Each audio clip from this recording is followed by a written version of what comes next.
Welcome to the Put on Waivers Media Group, home of the Put on Raiders podcast and the Student Body Right podcast. This is your place for the best breakdowns and the best insight for those who fight on and bleed silver and black.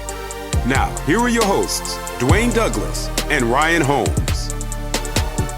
And welcome everybody to another glorious episode of the Student Body Right USC podcast. I'm your host, Dwayne Douglas, and as you can see, I am podcasting off the beautiful shores of the Pacific Ocean. Beautiful day out here in Southern California. POR SBR is my Twitter handle, so reach me there. And then Put on Waivers _ podcast is how you can reach me on Instagram. So definitely I want to have you guys reach me out there. We will have some response to your comments and questions next episode, but this episode I just want to go into what has been a really great 2024 USC recruiting class here by Lincoln Riley and his staff. They've done a great job here, and let's talk about the brother of Max Williams, Marcellus Williams here, 2024 commit, cornerback. Anywhere, I mean, he's been listed at 5'10", he's been listed at 6'1". Either way, like, the thing that he does very well as far as his height goes is he is not afraid to mix it up as far as on the high point in the ball. So as far as people trying to high point the ball on him and trying to go over the top, he does a great job of that. So knocking the balls away, those over the shoulder, those passes that where they throw the ball to the receiver or the tight ends over their shoulders, where they can use that that wingspan, that catch radius to take advantage of smaller backs. He's able to handle that with no problem. From the tape I've seen, he's phenomenal in that category. 4-star recruit out of Bellflower, California, and he's one of those St. John Bosco guys. So he's playing against really good competition. So you're not sitting there looking at somebody praying and hoping that he's sitting here, gonna have to get up to speed against quality competition. A lot of the receivers he's playing against have played or are going to play on Saturdays for some of these big time universities. So another great catch by USC, another great job by Dante Williams. I mean, the guy's been phenomenal as far as recruiting, especially for secondary for players in the secondary. We'll kind of go over and chronicle as we get to closer to the season, as the 2024 class, as it gets higher and higher ranked every time you look at it. But like I said, Marcel Williams has all the tools to be a big time corner in the Big Ten, if you will, for USC. The technique, whether it's inside, outside, the guy can cover pretty much anybody. I like the fact that when you saw on the tape, he had a variety of receivers that he was able to handle. Whether it's big receivers, small receivers, the kind of shifty guys who you think might give him a problem. The footwork has been really good. The footwork is phenomenal. All those things that you like to see from a big time corner, are there for him. But the biggest thing that I like about him the most is, the Raiders used to have a cornerback called DJ Hayden. DJ Hayden had good speed, had good hands, had a lot of the attributes you would like to see in an NFL corner. As soon as the ball was in the air, he was, as Shaq would call Stan Van Gundy, Captain Panic. He would panic immediately. Panic immediately, and when he panicked, he ended up giving up a pass interference or a holding penalty, and keep drives alive. For Marcellus Williams, that never happened. Those things 100% didn't happen, and he was able to never panic in those big moments. USC right now has these T-shirts that say "Win the moment." And when the ball's in the air, he wins the moment. He's able to do those things effortlessly. It just looks smooth. He he puts in all the work, along with his already gifted athletic ability. You have that along with the work he put in. Phenomenal. well, just a phenomenal pickup, 4-star corner who's going to really help solidify this secondary as they go forward in the future, because he's just been a really good player as far as that goes in college, and just been phenomenal. And now coming into USC with their weight program, with their ability to, put out guys in practice on a day in, day out basis, that's going to be just, the competition is going to be rampant for them. It's going to be fantastic for them to see what USC can do and all the things that they're going to be able to line him up and do some crazy things with him. And then you also couple him with, if they're able to rush the passer, that's when you get tip passes, that's when you get interceptions. He has good hands for that as well. But I think that one of the biggest things is some of these corners, whether it's the high school level, whether it's the NFL level, whether it's the college level, the collegiate level, that moment of truth, that moment, win the moment kind of situation is huge, because you cannot panic when the ball's in the air. You have to be able to stay in phase with the wide receiver, with the running back, with the tight end, whoever you're covering, and be able to compete and set up yourself for a PBU or set yourself up for an interception. So that's Marcellus Williams. I think he's going to be a phenomenal pickup for the Trojans here. The Trojans are going to be the fans are going to love him. The fans are going to love him. The guy is just phenomenal as far as that goes. And in his, it wasn't really, just his brother being on the team. I think the thing that really kind of solidified it was the fact that USC they have the Heisman Trophy winner. They have a really good team coming in this year. They're going to be projected to be a team that's going to contend for a national championship. And when you do that, that is what separates you from the other kind of cold weather cities or some of the other warm weather cities. Florida State, who looks like they're going to be back this year, Miami, and then Florida. Are they? If you want to stay in a warm weather place, is it worth it for them to go back go all the way cross country to deal with that? To maybe hope one of those 4-3 teams is back when none of them have a Caleb Williams, none of them have a Lincoln Riley with the proven track record. So that's good. That's really good news that USC has been able to go ahead and do things like keep the USC, Los Angeles, California mix. Those players, they had the whole video the other day talking about the best in California, stay in California, and that's just something that's true. That's true 100%. And that fence is there for a reason. They need to keep building that fence around some of these big prominent California programs and keep those great players coming in to USC. Walter Matthews. I'm trying not to say Walter Matthau. Walter Matthews from Georgia, Hyman, Georgia, 6'7". A 6'7" tight end. A quarterback. A 6'7" tight end helps the quarterback in so many different ways. He's the closest. He's going to be lined up a lot of times closest to the quarterback. Gives him an easy read.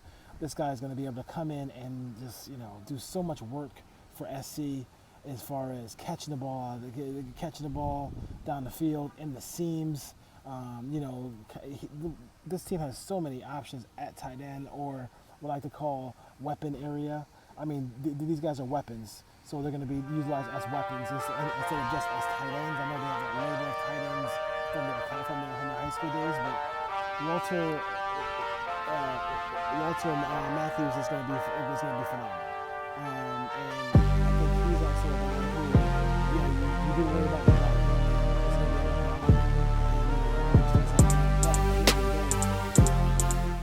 he's going to be able to make plays down the field. And that's going to be where he's going to put a lot of stress on the defense here. And you could probably even see some screen game to him as well too. So, 6'7", 245, a very fluid athlete when he's running in and out of his cuts, as far as and as far as route running goes. But that seam ability, that seam pass to the tight end, along with how he wants to stress you on the outsides, along with the running game. and a quality offensive line, I'm not gonna go like crazy and say, oh my God, nobody can stop him. But I mean, it's just a difficult. It's the weapons they have at tight end with him and coming in with Walker Lyons down the road, and then also Deuce Robinson, who has shown tremendous speed already for the USC Trojans. It's coming. I mean, they're going to be able to get you so many different ways, and when they go to the bench, so much depth. They can withstand injury. They can do all these different things offensively when everybody's healthy. It's going to be fun. It's going to be fun times at the Collie, and it's going to be fun times when I'm going up against those battle-tested teams in the Big Ten. So, speaking of the Big Ten, let's roll over to, actually, before we go to the Big Ten, this is kind of like a little bit of breaking news that Reggie Bush, former greatest player I've ever seen play college football in my lifetime, is going to be, who was currently an announcer with Fox for the studio show for college football. Looks like he's going to be out, and Mark Ingram might be taking his place. So I'm not sure what the parameters were with that. I'm not sure if it was a money dispute. Usually, if it's a dispute like that, it's usually money. So it's all about the money all the time. You know about that. So Reggie Bush, it looks like he's going to be out at Fox, so you won't be seeing him on Saturdays in the studio with Matt Leinart and company. He looked like he'll be out at Fox, and then and the word is that Mark Ingram, from a running back for the New Orleans Saints, will be taking over his spot as well. So the schedule, we didn't really go over the schedule for 2024 yet. Right now, USC on the road at Maryland, at Northwestern.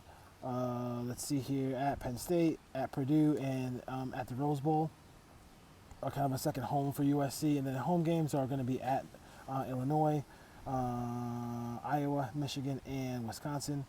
I think the thing that I know people are very first of all, you got to figure out the travel and see how that works. So once you figure out the travel and see how the travel works, then you're pretty much good to go as far as that goes. I think some of these places are not easy to get to.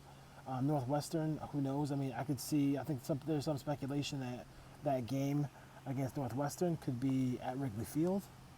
So how do you kind of refigure Wrigley Field to house a football game? I know the Yankees do it for Notre Dame for the Pinstripe game or Pinstripe Bowl or whatever they want to do as far as that goes. So we'll have to see about how they figure that out. Penn State, I can speak from experience. It is not the most easy. It's not the easiest place to get to out there, and I'm sure there'll be a whiteout for that game. You got Purdue, West Lafayette, and then you also have so. Here's the thing. I think what you have to hurry up and do, if you're a USC fan, is go check out the quarterback rankings in this conference.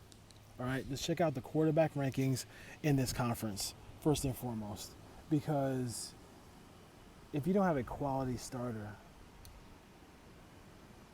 it's going to be hard to beat USC. But with the amount of talent, with the amount of weaponry, people in that weapon area, where they have all those different, like Deuce Robinson is a great player, but not really a tight end, not really a wide receiver, just a weapon. Malik Brown, like all those pieces there, like how do you deal with that part of it? So the only way you really can deal with it is if you can score points, and if you can't score points, like good luck, really, really, really good luck with trying to battle SC in that moment, because you have to be able to score points to be able to beat USC Trojans. You have to be able to do that. So it's going to be important to see if these teams have the quarterback play that is going to be able to deal with the Malachi Nelsons, kind of deal with Miller Moss is going to be a factor in the next year, and then they're going to continue to kind of pursue Elijah Brown. I mean, I know he says Stanford right now, but we'll see if he's going to stay with Stanford, stay with that commitment to Stanford as well too. So that's how I look at it. Do they have big time quarterback play? Purdue usually has a pretty efficient quarterback, but is he a quarterback who's going to put up?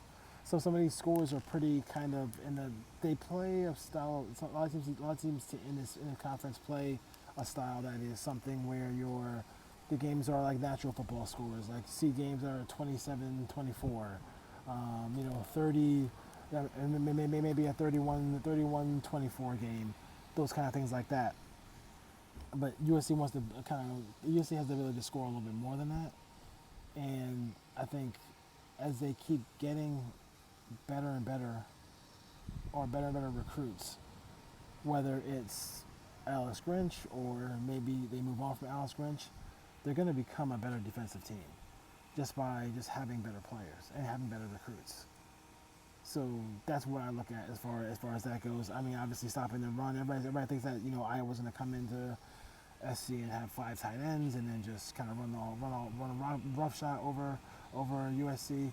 I don't think that's necessarily going to be the case, but we'll take it from there as far as that goes. In the 2025 season, you got home games against Indiana, Michigan State, Nebraska, Penn State, and then UCLA, their natural rival. And then on the road, you got Minnesota, you got Wisconsin, Rutgers, and then a game that's going to be huge, probably huge rating-wise and just huge around the country. Everybody's going to be watching that game against in 2025 when they play USC plays at Ohio State.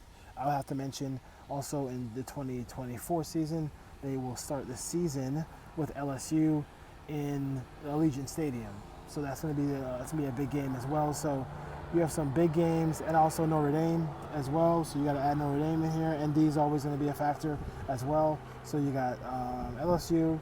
You got at the first year you got at LSU, Penn State, UCLA, Michigan, and Notre Dame. And I would just say, thank God this is going to be next year is going to be the year where USC.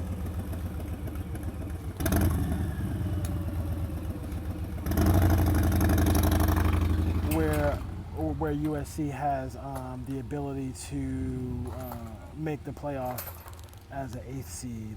It's going to be 1 through 8 instead of being 1 through 4, so you get more opportunities. And plus already you can see that to the 2024 season is going to be a easy strength of schedule for USC, but. The Trojans got to be ready. They got SEC, they got the independent of Notre Dame, and they got some really good teams from the Big Ten as far as that goes. So cool things going on with the Trojans. We're gonna keep doing shows this week. I'm gonna keep previewing a couple of these 2024. Give you a chance to look at the kind of an eye for the future, and then kind of look at some things that going to be new for the USC Trojans in the Big Ten. I mean, the Big Ten is going to be fun. It's going to be fun to see. Just seeing that USC helmet alongside the helmet from Michigan in the preview is going to be. It was amazing. So fun times out here in California, and USC is going to be right in the thick of everything as far as that goes. But first things first, let's just get things going this season and put themselves back on the map. USC can really put themselves back on the map if they go out here and win a national championship, and that's the goal this year. That's the goal. No more, wait till this is not going to be wait till next year. This is going to be really go after it. They're going to be They're going to try to become the kings of their domain here and go out there and beat what is going to be a gauntlet of really talented last year in the Pac-12 quarterback, just gauntlet here with these quarterbacks. I mean, these quarterbacks are just every team has a good quarterback and a pretty good coach, and it's going to be fun to watch to see how they kind of navigate themselves through that, because it will be a good test to see what happens this year to next year as far as USC goes from the last year of the Pac-12 to year one in the Big Ten. All right, exciting stuff here for Trojan fans as always. So please rate, review, and subscribe to the Student Body Right USC podcast. I'm sure I'll see you guys around, and as always, fight on.